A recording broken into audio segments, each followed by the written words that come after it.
The Zephyrian High Command had made one critical error in their calculations. They had underestimated what desperation could do to a human soul. Captain Marcus Chen drifted in the cold vacuum of space, his fighter's life support systems running on emergency power. The blue marble of Earth hung behind him, beautiful and fragile, while ahead stretched the iron wall of the Zephyrian invasion fleet, 200 warships arranged in perfect formation, their hulls gleaming like obsidian daggers pointed at humanity's heart. The comm crackled with static before Admiral Harrison's voice cut through. "Chen, fall back to the secondary defense line." "That's an order." Marcus stared at the approaching armada. Intelligence reports suggested each Zephyrian dreadnought carried enough firepower to glass a continent. The human fleet, what remained of it after the massacre at Proxima Station, couldn't hope to stop them. Earth's planetary defenses might buy them hours, maybe a day. "Negative, Admiral," Marcus replied, his finger hovering over the comm switch. "Someone needs to buy you time to evacuate the civilian transports." "Chen, don't be a hero. One fighter against 200 ships? It's suicide." Marcus smiled grimly as he powered down his comm system. The Zephyrians had clearly studied human military doctrine, human technology, even human psychology. But there was one thing their cold, calculating minds couldn't comprehend: the fury of a man with nothing left to lose. His wife Sarah and daughter Emma were already dead, vaporized when the Zephyrians had tested their weapons on Luna Colony. The image of their final transmission, cut short by white light, burned in his memory like a brand.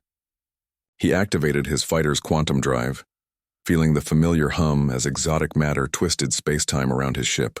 The Zephyrians had similar technology, but theirs was built for efficiency, for calculated precision. Human quantum drives were different, unstable, powerful, and when pushed beyond their limits, catastrophically unpredictable.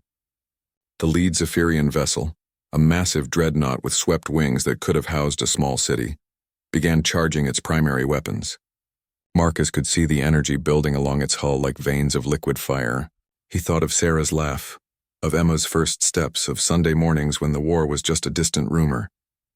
Then he thought of every human child who would never have the chance to take those first steps if he failed here. Marcus slammed the quantum drive to maximum power and beyond, watching as warning lights painted his cockpit red. The drive wasn't designed for this kind of abuse, no human technology was. But that had always been humanity's secret weapon. They built things that could break in spectacular ways. The Zephyrian fleet opened fire. Crimson energy beams lanced through space where his fighter had been milliseconds before. Marcus danced between the streams of death, his modified fighter moving in ways that defied conventional physics. The quantum field around his ship was becoming increasingly unstable, reality bending and warping in its wake. He targeted the flagship's primary weapon array and fired his entire payload of quantum torpedoes. The Zephyrians' shields absorbed the impact easily, but Marcus wasn't trying to destroy them. Not yet. He was trying to get their attention, to make them focus every weapon on him instead of the fleeing civilian ships. The Zephyrian admiral, Keithvar the Conqueror, watched from his command throne as the single human fighter weaved impossibly through his fleet's concentrated fire. His tactical officers reported that the ship's quantum signature was off the charts, fluctuating in patterns that made no sense. "What is that human doing?" Keithvar demanded. "Unknown, Admiral. His quantum drive appears to be malfunctioning.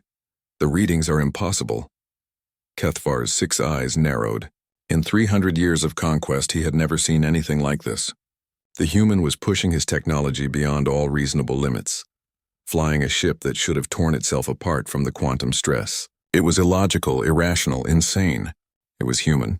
Marcus felt his fighter beginning to come apart around him. The quantum field was consuming his ship piece by piece, but it was also making him faster, more maneuverable, harder to target. He was becoming something between matter and energy, existing in the spaces between heartbeats. He dove straight at the flagship, weaving through its defensive fire. The Zephyrians tried to track him, but their targeting computers couldn't lock onto something that existed in a quantum superposition. Marcus was everywhere and nowhere, a ghost in their machines. At the last second, he pulled up, skimming across the dreadnought's hull. As he passed over their primary reactor, Marcus triggered his quantum drive's emergency release. Every safety protocol screamed warnings as he dumped the exotic matter containment directly into the ship's power core. The reaction was immediate and devastating. The flagship's reactor didn't just explode. It created a cascading quantum implosion that spread through the fleet's tightly packed formation. Ship after ship was consumed as reality itself seemed to tear and fold. Marcus's fighter finally disintegrated completely, but by then it didn't matter. The quantum cascade was self-sustaining, jumping from ship to ship like a virus made of pure physics. In less than 10 minutes, the mighty Zephyrian invasion fleet was nothing but expanding clouds of debris and exotic particles. Hours later, human rescue ships found only wreckage drifting in Earth's orbit. Of Captain Marcus Chen, they found no trace. His ship had been consumed so completely that not even atoms remained. But in the debris of the Zephyrian flagship, they discovered something else. The enemy's complete military database, torn from their computers in the quantum chaos. The intelligence gained from that wreckage would turn the tide of the war.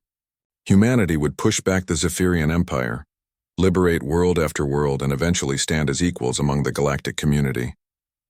And in every battle, in every moment when the odds seemed impossible, human pilots would remember the story of Marcus Chen, the man who faced a fleet alone and won not through superior firepower or technology, but through the simple human refusal to surrender when everything they loved was at stake. The wreckage spoke louder than any words ever could. It whispered a truth that echoed through the galaxy. Never underestimate a human with nothing left to lose.